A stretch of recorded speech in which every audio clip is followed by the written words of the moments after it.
You ever feel like you're just surrounded by noise and it feels like nobody is telling the truth? It's a feeling that seems so incredibly modern, right? But today we're diving into an ancient poem, Psalm 12, that gets right to the heart of this exact problem. So let's see what it has to say. Right out of the gate, the psalm just hits you with this raw, desperate cry for help. I mean, this isn't some quiet, whispered prayer. It's a shout from someone who feels completely and utterly alone in a world of lies. This opening line, this is what makes the poem so timeless. It just perfectly captures that sinking feeling that maybe faithfulness and loyalty have just up and vanished. And that cry, well, it leads us directly into the first part of our story, a section we can basically call a world without truth. The psalm starts to paint this really detailed and frankly bleak picture of what this breakdown of loyalty actually looks like in day-to-day life. What's so striking here is how specific the complaint is. This isn't just about simple lying. The text describes a problem that's everywhere, that everyone lies to their neighbor. It points to flattering lips and deception in their hearts, which, it reveals this culture where you just can't trust what anyone is saying. It's all surface, no substance. But, okay, it gets worse. A lot worse. The people spreading all this deception, they're not just confused or mistaken. They are arrogant about it. So let's move into our next section, the boast of the wicked, and see how this all builds, because the stakes are about to get a whole lot higher. I mean, just listen to that. The psalm actually gives the wicked their own voice, and what do they say? By our tongues we will prevail. They see their ability to manipulate and lie as a kind of superpower, right? A weapon that makes them totally invincible. And that final question, who is Lord over us, that reveals their core belief. They're accountable to no one, absolutely no one. Just when the situation seems completely hopeless, the entire poem pivots. It's a dramatic shift. We move from all that noise of human arrogance to the quiet power of a divine response.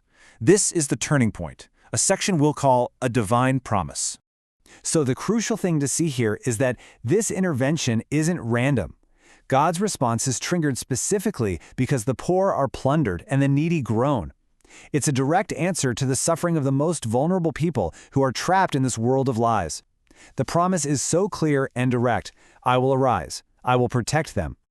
Okay, but what is this promise really? How can we be sure these words are any different from all the deceptive ones we just heard about? Well, that brings us to the beautiful resolution of the psalm, which is all built around this powerful metaphor, words refined like silver. This simple phrase, this sets up the central contrast of the entire poem.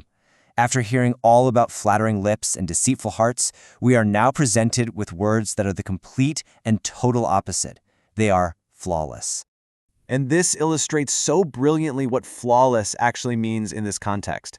It's not just about being correct. No, the psalm compares these words to a precious metal that has been put through a furnace, a crucible, that burns away every single impurity. It means these words are pure, they're tested, and they are completely 100% true. So here it is, the core contrast of the whole poem, laid out side by side. On one side, you have human words. They're all about flattering, deception, and boasting. On the other side, you've got divine words, flawless, purified, and protective. See the difference? One set of words is a weapon for self-gain. The other is a shield for the vulnerable. Then the psalm adds this one incredible detail. It says the words are like silver that's been refined 7 times. Now, in ancient literature, the number 7 was a huge symbol for completeness, for perfection. So this isn't a literal instruction for a silversmith. It's poetry. It's a way of saying these words have been purified to the absolute highest degree possible. They are perfectly reliable. And this is where it all leads, because the promise is flawless. The outcome is certain. The psalmist concludes with this powerful statement of absolute faith. You, Lord, will keep the needy safe.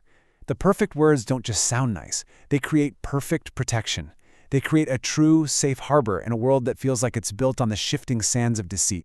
So this ancient poem leaves us with a very, very modern challenge. We also live in a world filled with flattering lips, boastful tongues, and just endless noise. The question it poses is one we still have to ask ourselves every day. In a world like ours, how do we learn to recognize and how do we seek out those flawless words, words that are pure, tested, and true?